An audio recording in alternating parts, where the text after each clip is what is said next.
Dans la dernière vidéo, j'ai présenté donc la commande Xcopy qui nous permettait de faire une sauvegarde des documents d'Henri directement sur son lecteur Z dans son dossier personnel.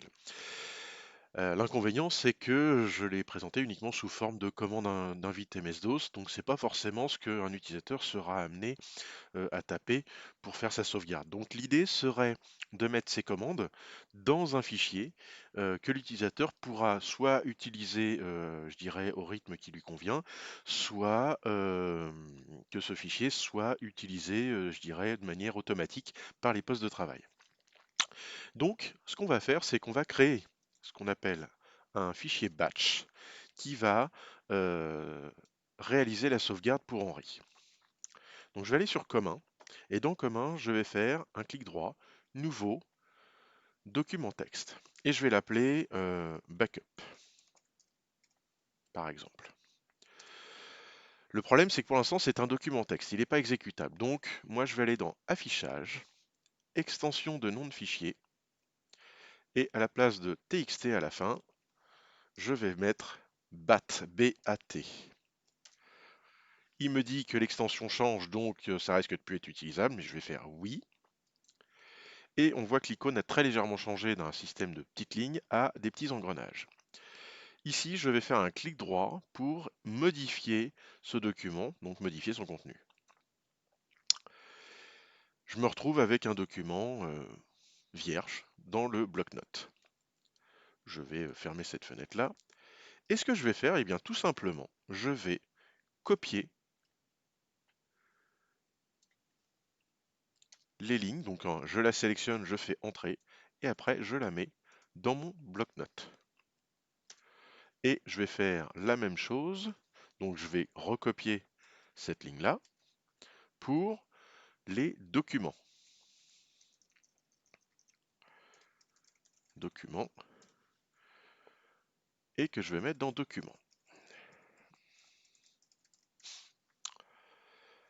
Et j'enregistre. Pour enregistrer, je vais faire CTRL S. Alors on regarde bien, ici j'ai une petite étoile qui me stipule que mon document n'est pas enregistré. Dès que je vais faire CTRL S, l'étoile va disparaître. Hop, le document est enregistré. Donc on pourrait être tenté d'exécuter le batch tel quel. Je vais faire un essai. Je vais donc dans euh, le commun et j'ai mon fichier backup.bat. Là j'ai vu des messages d'erreur qui ne me plaisent pas beaucoup. J'ai à peine eu le temps de les voir. Donc je vais éditer à nouveau mon fichier, modifier, et je vais mettre une pause à la fin. CTRL S, et j'enregistre mon fichier et je le réexécute. Et là, il me dit fichier introuvable, picture, Xcopy, picture, il trouve pas picture. Eh bien, c'est normal, c'est complètement normal, puisque à l'heure actuelle, quand j'exécute ces commandes-là, je ne suis plus dans C user Henri, je suis sur Z commun. Je suis sur le lecteur Z. Donc dans Z, il ne trouve pas de dossier picture. On est bien d'accord que sur le lecteur Z, je n'ai pas de dossier picture. Donc il faut que je modifie mon batch pour que il aille chercher les fichiers d'Henri. Donc je vais éditer mon fichier et à la place de faire xcopy picture, eh bien je vais faire xcopy c anti/users. On se rappelle que c'était dans users. Henri picture. Et je vais refaire la même chose pour documents. Donc là, je mets le chemin complet parce que picture, là, il est dans c anti/user anti/Henri picture. Donc j'enregistre à nouveau mon document. Et ici, donc je vais faire Entrée pour fermer. Bon là, il n'est pas content. Et je vais redouble-cliquer sur mon fichier backup et voir si ça fonctionne. Alors, là, il me dit 0 fichier copié, pour la bonne et simple raison, c'est que j'ai pas de nouveau fichier. Alors, ce que je vais faire pour être sûr que ça fonctionne, dans Henri, je vais supprimer le dossier backup. Voilà, je retourne ici et je vais exécuter backup. Et je vois bien que ma sauvegarde s'est bien réalisée. Je retourne dans Henri et j'ai bien mon dossier backup avec mes images. Donc là, ma sauvegarde fonctionne. Pour que mon fichier soit un petit peu plus élégant, je vais le modifier et en toute première ligne, je vais faire @echo off. Cette commande permet de masquer lors de l'exécution de mon batch la commande xcopy. Ça va m'afficher uniquement le résultat et non pas la commande en elle-même. Donc ça change pas grand-chose, visuellement c'est un petit peu plus joli. J'enregistre. OK. Si je réexécute, il va me dire 0 fichier copié parce que effectivement, mais on voit plus les commandes, hein, parce qu'effectivement je n'ai pas de nouveau fichier. Voilà, donc mon script fonctionne. L'inconvénient, c'est que si je dois l'exécuter avec un autre utilisateur, eh bien, ça fonctionnera pas, puisque l'autre utilisateur s'appellera pas Henri. Il s'appellera, ça pourrait être Sophie, par exemple. Si par exemple ici, sur le compte de Sophie, j'essaye alors il me refait la même blague, pas m'afficher les fichiers. J'ai un bug sur mon Windows 7, donc je vais fermer la session et la rouvrir. Donc voilà, j'ai fermé la session, j'ai rouvert sur le poste de Sophie et je retrouve bien le backup. Si j'essaye d'exécuter backup, il va me dire fichier introuvable, picture, document. Bah oui, parce que il va essayer de trouver un c2.anti/user anti/ Henri. Or, je suis ici sur le poste de Sophie.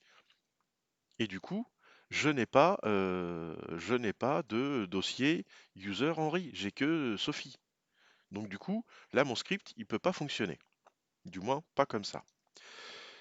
Je vais donc retourner sur mon Windows 10 et je vais modifier mon script de manière à ce qu'il devienne utilisable par n'importe quel utilisateur. Alors, pour ça, on va regarder ce qu'on appelle les variables d'environnement système. Je vais retourner sur mon invite de commande ici et je vais taper la commande set. S-E-T. Ici, j'ai l'ensemble des variables utilisées par mon Windows et mon utilisateur Henri sur le poste de travail. Donc, il y en a un certain nombre qu'on ne sait pas trop ce que c'est. Donc, par exemple, je vois all user profile égale c2.anti/program data. Donc, à chaque fois que j'ai du texte avec un égal au milieu, donc le premier texte, c'est le nom de la variable et derrière, c'est le contenu de la variable. Donc, j'en ai un certain nombre. Et j'en ai par exemple une, tiens, en bas, qui peut être intéressante. Je vois user profile, c2.anti/user Henri. Je vais aller sur mon Windows 7, puis je vais faire la même chose. CMD, alors je vais remodifier aussi pour que ce soit un peu plus lisible. Donc là, on n'a pas les mêmes polices, c'est dommage, mais en faisant comme ça doit pas être trop mal. Voilà. Si je tape la commande 7, eh bien, j'ai également la variable user_profile. Et ici, je vois qu'elle correspond à c2.anti/user Sophie. Sur le Windows 10, c2.anti/user Henri. Alors, comment je pourrais faire pour que du coup, dans mon batch, pardon, cette partie-là soit automatiquement c2.anti/user Henri pour Henri et c2.anti/user Sophie pour Sophie. Eh bien, il faut que j'utilise la variable user profile. Donc pour utiliser une variable, c'est très simple. Il suffit simplement, donc je vais remplacer ça par %, c'est comme ça qu'on appelle une variable, user profile, %. Alors pour plus de sérénité, eh bien je vais mettre l'ensemble de ma source entre guillemets. Pour la bonne et simple raison, c'est que si mon user profile contient un espace, c'est-à-dire que c'était par exemple Henri Dupont, donc il y aura un espace entre Henri et Dupont. Et du coup, si je ne mets pas les guillemets, eh bien cet espace sera considéré comme une fin de commande et du coup, bah, j'aurai une erreur à l'exécution de ma commande. Donc je mets des guillemets ici. Je vais refaire la même chose ici. Donc je supprime Henri et je vais remettre alors, guillemets, %user profile, et je remets ma guillemets à la fin pour être sûr de ne pas avoir d'erreur. J'enregistre mon fichier. Ici, Oui, je suis là. Donc je vais exécuter mon programme. Est-ce que, bon là, 0 fichier copié parce que j'ai pas de nouveau fichier. Ce que je vais faire, c'est que dans Henri, je vais supprimer le dossier backup. Comme ça, je vais vérifier que ça fonctionne bien. Hop. A priori, tout s'est bien passé. On voit bien qu'il m'a copié user Henri dans le dossier Henri. Je retourne sur mon Windows 7 et je vais essayer d'utiliser mon batch. Exécuter. Ah, j'ai encore un problème. Chemin d'accès non valide. Eh bien, en fait, la raison, elle est très simple. Le chemin d'accès non valide, c'est parce que quand j'édite mon script ici, je vois qu'au niveau de la destination, j'enregistre dans Z Henri. Or, ici, il n'y a pas de Henri. Il n'y a que Sophie. Puisqu'en plus, Sophie, on avait vu dans des vidéos bien précédentes, elle n'a pas accès au dossier d'Henri. Non seulement il n'y a pas accès, mais en plus, il n'est pas visible. Donc en fait, il faudrait que ce soit dans le dossier Sophie. Sophie, c'est le nom de mon compte utilisateur. Donc, il faudrait, encore une fois, peut-être que j'utilise une variable ici, à la place de Henri. Alors, qu'est-ce que j'ai? Eh bien, j'en ai une qui s'appelle username, qui est juste au-dessus de celle de user profile. Username égale Henri. Donc, ce qui sera intéressant, du coup, c'est de remplacer ça par %username. Pourcent. Alors, encore une fois, pour éviter les petits problèmes, on va mettre le tout entre guillemets. Et même chose en dessous, %username, oups, pourcent, et je mets le tout entre guillemets. J'enregistre mon fichier. Je vais à nouveau effacer ma sauvegarde dans le dossier d'Henri pour vérifier que ça fonctionne. Donc, je retourne ici et je vais exécuter. Le propre. A priori, ça s'est plutôt bien passé. Est-ce que dans Henri, j'ai à nouveau un backup? Super. Tout va bien. Donc, ma sauvegarde s'est bien déroulée. Si je vais sur le Windows 7, alors, si je l'exécute, j'aurai un problème, c'est que j'ai rien dans mes bibliothèques, hein. Dans les images ou documents, j'ai rien du tout. Alors, ce que je vais faire, c'est que rapidement, je vais mettre quelques fichiers dans ces deux bibliothèques. Voilà, donc j'ai mis des documents dans documents et j'ai mis des images dans images. Donc, je retourne sur commun et je vais essayer d'exécuter mon backup. Alors, je vais d'abord fermer la fenêtre qui est derrière, hein, et on va voir si ça fonctionne. Ça a l'air plutôt pas mal. Il m'a copié un certain nombre de fichiers. Donc je vais aller dans Sophie. J'avais jamais exécuté de backup dans Sophie. Je vois backup et je retrouve documents, tous les documents que j'ai aussi dans ma bibliothèque et toutes les images que j'ai dans ma bibliothèque images. Donc mon script qui se trouve sur le commun est désormais maintenant, je dirais, euh, multi-utilisateur puisque j'utilise des variables et donc mon script va s'adapter en fonction des utilisateurs qui sont connectés euh, au système.